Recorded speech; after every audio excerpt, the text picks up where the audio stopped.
Have you ever felt like you were standing at the base of something enormous? A challenge so vast it feels unreachable. You look up and see others climbing. Some move quickly, some struggle, but they keep going. And you remain still. Not because you lack ability, but because the height of the climb convinces you that failure is inevitable. Doubt begins to whisper, "I'm not strong enough. I'm not ready. What if I fall?" That doubt is one of the heaviest burdens a person can carry. But here's the truth most people never hear. The force that frees you from it isn't something you need to acquire. It's something you already possess. It's self-belief.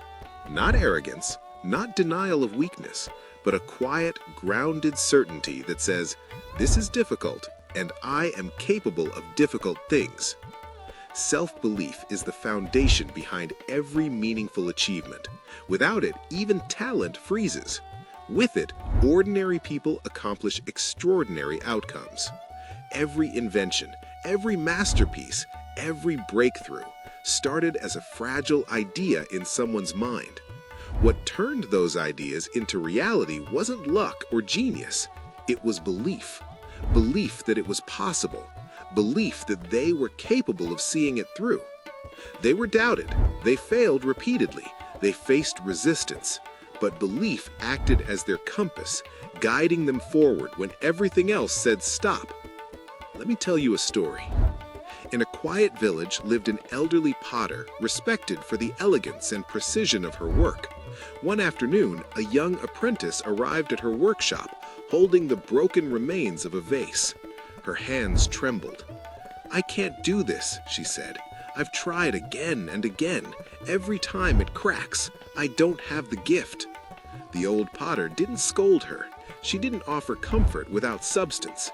She placed fresh clay onto her wheel. "Watch," she said. As her hands shaped the rising form, she spoke calmly. "When I was young, my teacher gave me one task, to create a perfect sphere. For weeks, every attempt collapsed, cracked, failed. I was certain I lacked talent." The apprentice listened closely. "One night, as I prepared to quit, my teacher said something I never forgot. He told me, 'The clay doesn't know who you are. It responds only to your focus and your belief.'" She continued shaping the vessel. "You aren't fighting the clay," he said. "You're fighting the voice that expects failure." Then he gave me strange instructions. He told me to close my eyes, to imagine the finished form, to feel it complete before I ever touched the clay again. So I did. The potter paused. When I finally worked again, my hands were steady. My mind was quiet. I wasn't hoping for success. I expected it. That day, I created my first perfect sphere. She looked at the apprentice. "The clay didn't change. I did." The cracks in your work aren't proof of failure. They're evidence of doubt. Believe in your hands. Believe in your heart. The work will follow. The apprentice returned to her wheel. This time, she shaped the clay with confidence, not fear. The result wasn't flawless, but it didn't break. It held. That story isn't about pottery. The clay is your challenge.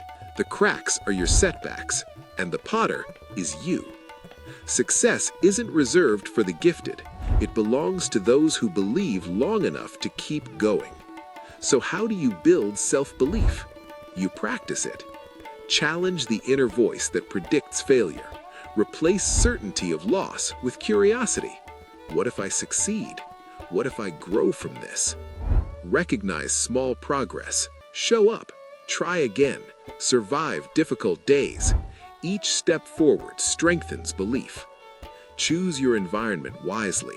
Surround yourself with people who remind you who you're becoming, not who you were. And finally, treat yourself with patience. Doubt returning doesn't mean you're broken. It means you're building something real. The cracks are part of the process.